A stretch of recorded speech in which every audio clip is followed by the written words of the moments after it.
লাল বাতি জ্বলাকালীন সময় সুন্নাত নামাজ পড়া নিষেধ। আরে ভাই, লাল বাতি জ্বালিয়ে সুন্নাত নামাজ বন্ধ করার অধিকার আপনাকে কে দিয়েছে?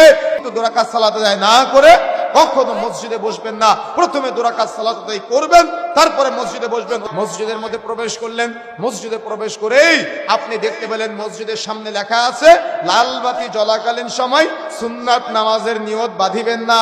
কি আছে কিনা? আছে না? অথচ রাসূলুল্লাহ সাল্লাল্লাহু আলাইহি ওয়াসাল্লাম বলছেন, খুলে দেখেন সহিহ বুখারী পর্ব 10 অধ্যায় 111, রাসূলুল্লাহ সাল্লাল্লাহু আলাইহি ওয়াসাল্লাম আমাদেরকে বলছেন, দাখালাল মাসজিদ রাকআতাইন ক্বাবলা আন ইয়াজলিস, যে মসজিদে প্রবেশ করবে সে 2 রাকাত সালাত আদায় না করে বসতে পারবে না। আল্লাহর রাসূল বলছেন 2 রাকাত নামাজ না পড়ে বসতে পারবে না। আর আমি আপনি টানিয়ে রাখলাম লাল বাতি জ্বালিয়ে, লাল বাতি জ্বলাকালীন সময় সুন্নাত নামাজ পড়া নিষেধ। আরে ভাই, লাল বাতি জ্বালিয়ে সুন্নাত নামাজ বন্ধ করার অধিকার আপনাকে কে দিয়েছে? রাসূলুল্লাহ সাল্লাল্লাহু আলাইহি ওয়াসাল্লাম সালাত আদায় রাসূলুল্লাহ সাল্লাল্লাহু আলাইহি ওয়াসাল্লাম খুতবা দিচ্ছেন।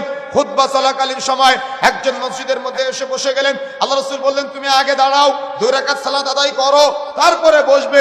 আল্লাহ রাসূল যদি এই কথা বলতে পারে, তাহলে আপনি খুতবা চলাকালীন সময় বা মসজিদে 5 মিনিট সময় আছে, টপটাপ আপনি মসজিদের ভিতরে গিয়ে বসে পড়লেন।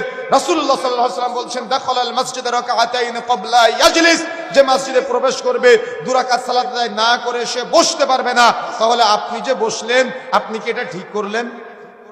বা আপনি যে এটা টানিয়ে রাখলেন লাল বাতি জ্বলাকালীন সময় সুন্নত নামাজের নিয়ত বাঁধিবেন না, আপনি কি এটা সঠিক কোনো কিছু টানালেন নাকি এটা সুন্নতের বিরোধিতা করলেন?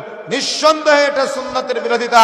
সুতরাং রাসূলের হাদিসকে উপেক্ষা করে এই দুঃসাহস কখনো দেখাবেন না।